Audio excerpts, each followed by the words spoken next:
Há pouco, o plenário do Supremo Tribunal Federal decidiu que estados e municípios podem proibir cultos e missas presenciais por causa da pandemia. Os detalhes na reportagem de Marta Ferreira. Na retomada do julgamento, o ministro Nunes Marques foi o primeiro a votar. Ele lembrou que a Constituição Federal, embora determine a separação entre igreja e Estado, estabelece também um conjunto de garantias para o exercício da liberdade religiosa. O ministro argumentou que não foram os cultos ou missas os responsáveis por agravar a pandemia no país e que há governos estaduais e municipais que já liberaram essas atividades, respeitando medidas de segurança sanitária, como o uso de máscaras e o distanciamento social. Nunes Marques abriu divergência e votou contra a proibição das atividades religiosas presenciais. Quando tudo falha, é nas igrejas que essas pessoas encontram apoio e motivo para continuar vivendo. As igrejas não são casas cujas portas podem se fechar sem maiores consequências. Elas representam o único esteio espiritual de muita gente. Sabemos onde esta doença está sendo diariamente transmitida. Festas, baladas e bares estão frequentemente lotados. As imagens estão aí para todos verem. Sem distanciamento, sem máscara nenhuma. Não são os cultos e nas missas que a pandemia ganhou força.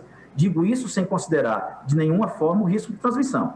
O ministro Alexandre de Moraes lamentou as mais de 340 mil mortes por Covid no Brasil até agora e falou sobre a necessidade de empatia e de solidariedade com as famílias. O ministro destacou que os decretos não tratam de proibição de liberdade religiosa, mas de evitar as aglomerações.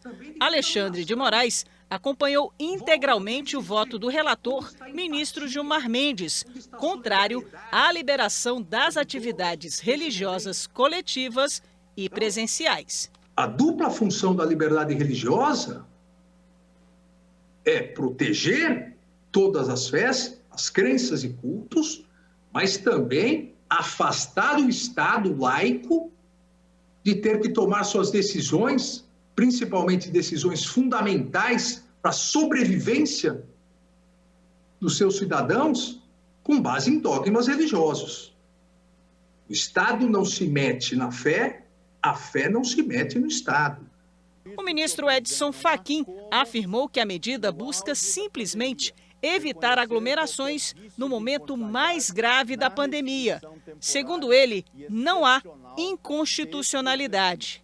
Inconstitucional, e assim concluo, não é o decreto que na prática limite-se a reconhecer a gravidade da situação. Inconstitucional é a omissão que não age de imediato para impedir as mortes evitáveis. Inconstitucional é não promover meios para que as pessoas fiquem em casa com o respeito ao mínimo existencial. Inconstitucional é recusar as vacinas que teriam evitado o colapso de hoje. O ministro Luiz Roberto Barroso destacou que o núcleo essencial da liberdade religiosa consiste no respeito à crença de cada um e não em impedir o exercício da religião. Com esse entendimento, acompanhou o relator. O meu respeito pela religião e pelo sentimento religioso das pessoas, de um respeito muito sincero que professo de longa data. Penso, porém, que fé e ciência são dimensões diferentes da vida. Ambas são importantes. Na esfera privada, as escolhas religiosas devem ser soberanas. Porém, no espaço público, deve vigorar a razão pública, os valores compartilhados por todos e não doutrinas ou crenças particulares. O ministro Dias Toffoli seguiu a divergência. Eu peço vênia ao relator e aos que o acompanharam para acompanhar o voto divergente do ministro Cássio Nunes Marques. Os demais ministros acompanharam o relator. Negar a pandemia ou a sua gravidade não fará com que ela magicamente desapareça. Inadmissível, por outro lado, o brincar de faz de conta em momento de tamanha gravidade. A nefasta consequência do negacionismo é o prolongamento da via crucis que a nação está a trilhar. O que se tem expressamente na Constituição é uma obrigação imposta ao Estado de adotar políticas que se fazem por um conjunto de atos, normas e providências administrativas, econômicas, políticas, legislativas, para diminuir, reduzir o risco de doença. A liberdade de manifestar a própria religião ou crença estará sujeita apenas às limitações previstas em lei e que se façam necessárias para proteger a segurança, a ordem, a saúde ou a moral públicas, ou os direitos e as liberdades das demais pessoas. Queremos rezar? Rezemos em casa. Não há necessidade de abertura de templo.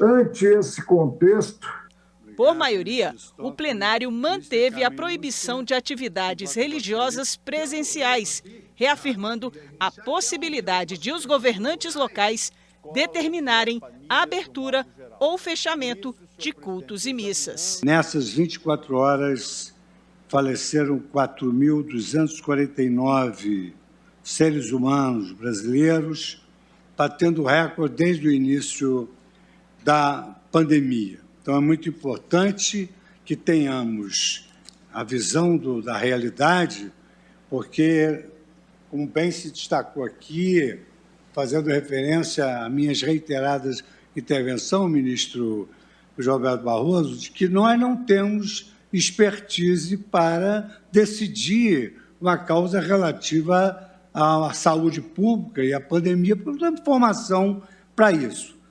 Mas, evidentemente, sob o aspecto jurídico, nós verificamos que, malgrado estejamos no Estado democrático de direito, vivemos um momento de calamidade pública e que são admitidas exceções dentro do Estado democrático de direito.